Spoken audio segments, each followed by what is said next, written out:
Hello दोस्तों, नमस्कार। आज मैं अपनी पसंद के शेर से इस पद्य पाठ की शुरुआत करना चाहता हूँ। तो शेर सुनिए। अजीब जुल्म करती है तेरी यादें मुझ पर।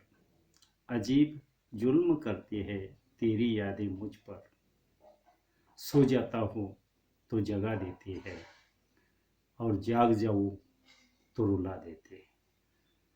तो दोस्तों, ये शेर आपको बहुत पसंद आया होगा। तो अब हम पद्य पाठ की तरफ आते हैं। तो मेरा नाम है प्राध्यापक बलिराम आपरंगी। 12वीं हिंदी कक्षा, पद्य पाठ क्रमांक 9, चुनिंदा शेर। कवि है कैलाश सिंगर जी। तो दोस्तों, इस पद्य पाठ पर हमने चर्चा की है। शुरू के 5 शेरों पर पिछले वीडियो में हमने बातें की है, और शेरों का आशय आपकी समझ में आ गया होगा। तो आज हम इस वीडियो में अगले जो शेर कवि के हैं उन पर चर्चा करने वाले हैं। तो अगले शेर के बारे में हम चर्चा करते हैं। तो पिछले शेर में भी कवि ने हमें संदेश दिया है कि संघर्ष करना ही जीवन है। तो जीवन में हमें संघर्ष करते रहना है। तो संघर्ष करना ही हम सबका कर्तव्य होना चाहिए। तो आइए देखते हैं, इन शेरों पर भी चर्चा करते हैं। तो इनमें से पहला शेर है, हंसी से अपने आंसुओं को छुपा कर देखो। हंसी से अपने आंसुओं को छुपा कर देखो, नया मुखौटा यह चेहरे पर लगा कर देखो। वाह, क्या बात कही है कवि ने। वास्तव में हमें दुख होता है, लेकिन दुख का प्रदर्शन नहीं करना चाहिए। हमें अपने चेहरे पर एक दूसरा मुखौटा डालकर जीवन जीना है, क्योंकि दुनिया तो हमारा मजाक उड़ाती ही रहती है। तो अपनी दुख को, अपने आंसुओं को छिपा कर रखना है और चेहरे पर मुस्कान लाना है। नया मुखौटा यह चेहरे पर लगा कर देखो। तुम्हें दुनिया में रहना है तो दोस्तों ऐसे ही रहना है, नहीं तो दुनिया वाले तुम्हें आसानी से जीने नहीं देंगे।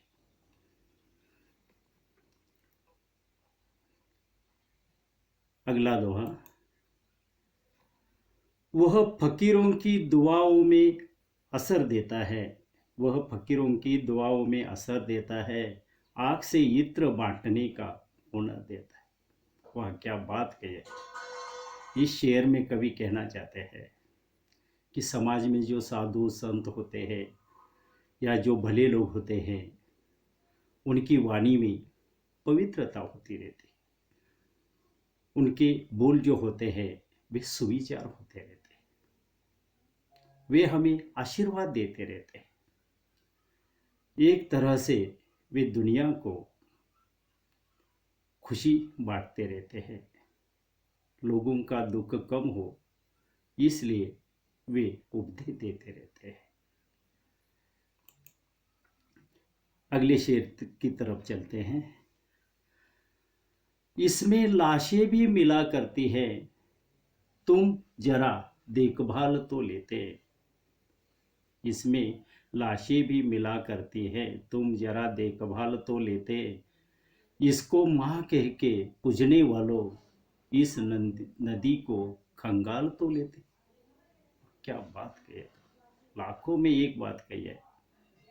आज हम जिस प्रदूषण के रास्ते पर जा रहे हैं, प्रदूषण सारी दुनिया को सता रहा है। तो इसी उपलक्ष्य में कवि हमें संदेश देना चाहते हैं कि जिस नदी को हम माँ मानते हैं, पवित्र मानते हैं, पूजा करते रहते हैं, तो ऐसी माँ जैसी नदी को पूजनीय मानते हैं। लेकिन क्या कभी आपने देखा है कि नदी में देखे हम कूड़ा कचरा फेंकते रहते हैं, रसायन फेंकते रहते हैं, नदी का पानी गंदा करते रहते हैं, प्रदूषण को बढ़ाते रहते हैं, उसमें हम लाशें फेंकते रहते हैं। जिस नदी को हम माँ मानते हैं, पूजनीय मानते हैं, और उसके साथ ऐसा व्यवहार करते हैं, क्या ये इंसानियत है? तो जरूर इस पर विचार होना चाहिए दोस्तों। अगला शेर, जब भी पानी किसी के सर से गुजर जाएगा तब वह सीने में नई आग ही लगाएगा। जब भी पानी किसी के सर से गुजर जाएगा तब वह सीने में नई आग ही लगाएगा। कितनी सुंदर बात कही। कवि कहना चाहता है हर वे मनुष्य दुख सहन करे, कितना करे। जब पानी सर के ऊपर से जाता है, जिसे दुख हुआ है उसे ही मालूम है कब तक सहन करेंगे। और बाद में उसे कोई गलती होती है तो उसे हम दोष देते हैं, ये ठीक नहीं है। उसका उद्रेक तो होगा ही। तो इस तरह कवि बताना चाहता है कि समाज में ऐसे कुछ दुखी लोग हैं या सह करने वाले लोग हैं, इनका भी कभी कभी गुस्सा ऊपर आ जाता है, उबल कर आ जाता है, उसे कोई गुस्ताखी हो जाती है, तो हमें उसे भी संभाल लेना है। अगला शेर, आंखों में बहुत बाढ़ है, शेष सब कुशल। आंखों में बहुत बाढ़ है, शेष सब कुशल। जीवन नहीं आषाढ़ है, फिर शेष सब कुशल। वाह क्या बात कही है। जीवन में हमें देखिए दुख होता है, आंखों से आंसू बहते रहते हैं, लेकिन कभी कभी लगता है भगवान अन्याय भी कर रहा है, इतना दुख क्यों देता है, इतने आंसू बहाने के लिए क्यों वह बाध्य करता है। लगता है आंसू बहते हैं तब आषाढ़ का महीना है और बादल बरस रहे हैं।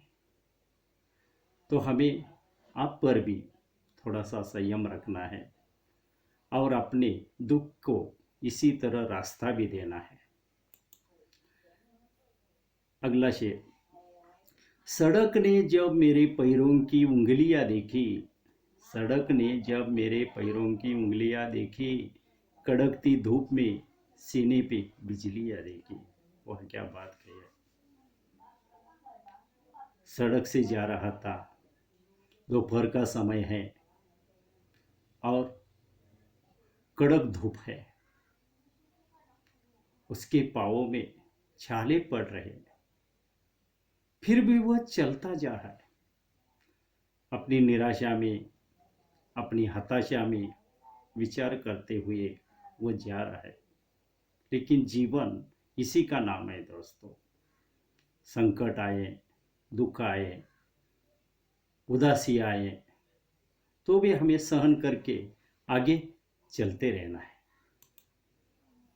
अगला शेर है, सांस हमारी हमें पराये धन सी लगती है, सांस हमारी हमें पराये धन सी लगती है, साहूकार के घर गिरवी कंगन सी लगती है। सांस यानी सांस है तो हम जिंदा है, सांस रुक जाते हैं हम भगवान को प्यारे हो जाते हैं। तो सांस का महत्व इतना है कि कवि कहना चाहता है कि सांस पर हमारा कोई अधिकार नहीं है। सांस देने वाला वो है। जैसे कि हम अपने घर के आभूषण कंगन जैसे साहूकार के पास या महाजन के पास गिरवे रखते हैं, तो उन पर हमारा अधिकार नहीं होता जब तक हम उन्हें छुड़वा नहीं लेते। तो इसी तरह ही हमारी सांस होती रहती है, सांस पर हमारा कोई अधिकार नहीं होता।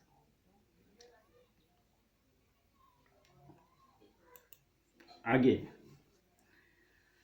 किसी का सर खुला है तो किसी के पाँव बाहर है, किसी का सर खुला है तो किसी के पाँव बाहर हैं, जरा ढंग से तो अपनी चादरों को बुन मेरे मालिक। भगवान से शिकायत करते हैं लोग, हे भगवान, तूने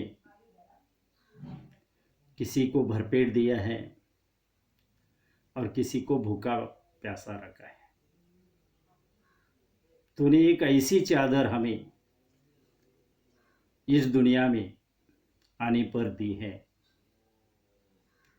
जो सिर पर लेते हैं तो पाँव खुले रहते हैं और पाँव पर ओढ़ लेते हैं तो सिर खुला रहता है। यानी किसी को सुख मिला है, किसी को दुख मिला है, किसी की इच्छाएं पूरी नहीं हुई है, तो मालिक तुम उन लोगों पर दया करना जिनके जीवन में अभाव भरा हुआ है। ऐसी भी प्रार्थना इस शेर के माध्यम से कवि करना चाहते हैं। आगे कहते हैं, वह जो मजदूर मरा है वह निरक्षर था मगर, वह जो मजदूर मरा है वह निरक्षर था मगर, अपने भीतर वह रोज एक किताब लिखता था। अच्छी बात है। आज समाज में हम देखते हैं कितने ऐसे गरीब लोग हैं, गरीब मजदूर है, पीड़ित लोग हैं, भले ही उन्हें अक्षर ज्ञान न हो, मेहनत करते रहते हैं और सबसे बड़ी बात, वे ऐसे ही मरते रहते हैं। लेकिन कभी सोचा है कि उनके भी कोई अरमान होंगे, उनके भी कोई सपने होंगे, उनकी भी कोई इच्छाएं होंगी, आकांक्षाएं होंगी, लेकिन उनके ये सारे विचार आकांक्षाएं ऐसी ही दबी रहती है और ऐसे प्रतिकूल हालात में ही वे मर जाते हैं। तो कवि को सहानुभूति है ऐसे लोगों से। कवि कहना चाहता है कि जो मजदूर मरा है, भले ही वह अक्षर ज्ञानों से नहीं है, निरक्षर है दुनिया की दृष्टि से, लेकिन उसके भीतर जाकर उसके भीतर की आवाज कभी सुनी है, जो हर रोज अपनी इच्छाओं को, आकांक्षाओं को किताब में लिखता था। भले ही वह किताब बाहर नजर नहीं आती थी, लेकिन वो जीवन जीता रहता है। तो दोस्तों, इस तरह कैलाश सेंगर जी ने इन शेरों के माध्यम से हमें हर तरह के अलग अलग विचार हमारे सामने रखे हैं, उपदेश परक है। दूसरी महत्वपूर्ण बात, संघर्ष ही जीवन का जो सबसे बड़ा उनकी दृष्टि में भाग है, संघर्ष का है। क्योंकि सुख दुख आते रहते हैं, मनुष्य को जीना है तो संघर्ष करके जीना है। हमें राह में कांटे मिलते हैं तो पीछे नहीं हटना है। राह में हमें ऐसे रोड़े अटकाने वाले भी होंगे जिन्हें हम स्पीड ब्रेकर कहते हैं। तो हमें अपना हौसला बुलंद रखना है। हमें इसी प्रतिकूल परिस्थिति में भी अपना आत्मविश्वास नहीं गंवाना है, बल्कि जीवन पथ पर चलते रहना है, चलते रहना है। चलने का नाम ही जिंदगी है। तो दोस्तों, ये पद्य पाठ, ये शेर आपको जरूर पसंद आए होंगे। मैंने भी अपनी तरफ से इन शेरों का अर्थ समझाने की आपको कोशिश की है। यदि कोई शंका हो तो ये वीडियो हम यूट्यूब पर भी भेजने वाले हैं। तो नीचे कमेंट बॉक्स में आपके कोई सुझाव हो, आपकी कोई प्रतिक्रिया हो तो कमेंट बॉक्स में बता सकते हैं। फिर एक बार आपका कक्षा 12वीं में स्वागत करते हैं। आपका हर दिन मंगलमय हो, जीवन सुखमय हो, ऐसी शुभकामनाओं के साथ आपसे हम विदा लेते हैं। धन्यवाद।